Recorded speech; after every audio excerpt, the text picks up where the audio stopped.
Mga kapuso, sa mga bansang kasapi ng Association of Southeast Asian Nations o ASEAN, ang Pilipinas ang may pinakamataas na tinatawag na unemployment rate o yung bilang ng mga walang trabaho. Ang karaniwang problema daw dito sa ating bansa yung tinatawag na skills mismatch. Hindi po nagtutugma yung kwalifikasyon ng mga taong naghahanap ng trabaho doon sa mga bakanting trabaho. Nakatutok si Lay Alvis.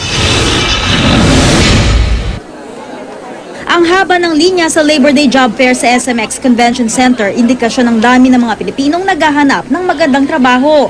150,000 na job opening dito at sa ibang bansa ang naghihintay mapunan sa gobyerno at sa private sector. Ang Philippine National Police NCR naghahanap ng mahigit 9,000 pulis. Ang population natin lumalaki na sa NCR. So kailangan natin para sa securities. Ang Bureau of Internal Revenue nasa 9,000 empleyado rin ang kailangan.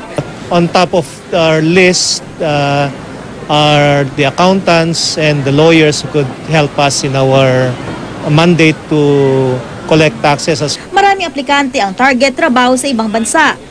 Pag sa abroad ka, makakaipon ka ng may papadala mo sa pamilya mo. Dito kasi ma'am, eksakto lang eh. Kahit sa pagkain, medyo nahirapan kami.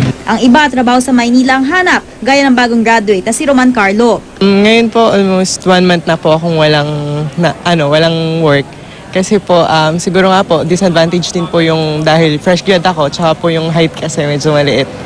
Pero po hindi ko po tinitake yan as negative kasi po, ang mas kailangan ko po is yung skills, tsaka po yung confident ko po na kaya ko po talaga yung work na ibibigay nila.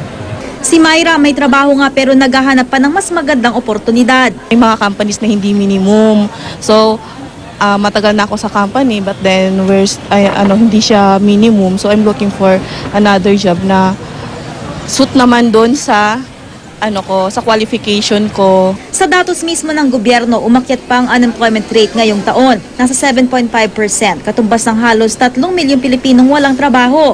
Ayon naman sa International Labor Organization, nasa 7.3% ang unemployment rate sa Pilipinas noong 2013. At ito ang pinakamataas sa mga bansang kasapi sa Association of Southeast Asian Nations o ASEAN.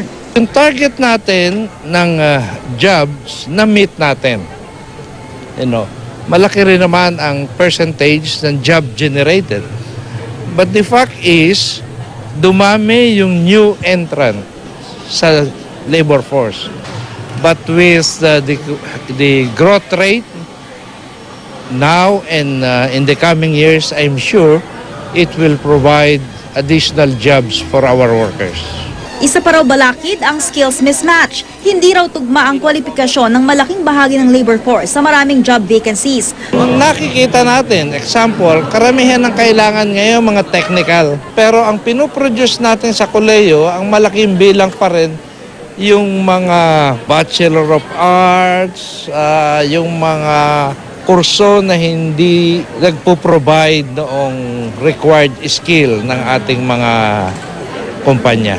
Kulang na raw sa mga engineer, pati nga raw ang local demand ng mining industry para sa mga engineer hindi na matugunan. Nasa 200,000 naman ang bilang ng unemployed nurses. Mabuti na lang nabibigyan ng trabaho ang mga ito sa mga call center.